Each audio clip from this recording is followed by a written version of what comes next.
Komunitas Ikhlas Mengajar berkolaborasi dengan Himpunan Mahasiswa Pekanbadak Himapda mengadakan tausiah dan buka bersama di Musola Daya Safinatus Salamah, Pekanbadak, Aceh Besar, Minggu 27 Mei 2018.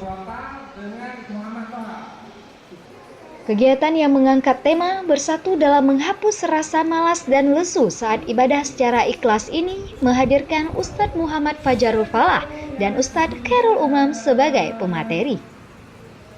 Salah satu berharap semoga pesantren Safinatus Salamah kedepannya mampu mencetak generasi yang dapat memperjuangkan apa yang dikembangkan oleh para ulama.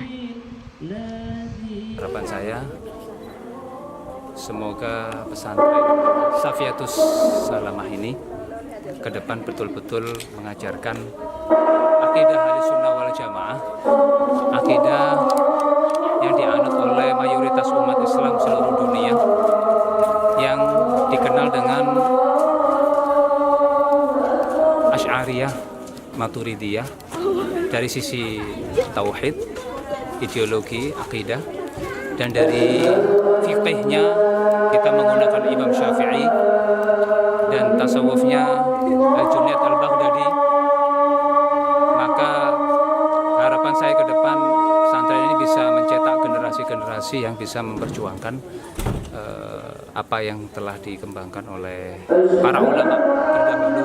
Turut hadir perangkat Gampong Lam Hasan, santri Daya Safinatus Salamah, dan beberapa tokoh masyarakat lainnya. Dari Aceh Besar, Adak Pramayuda melaporkan untuk Wasata TV.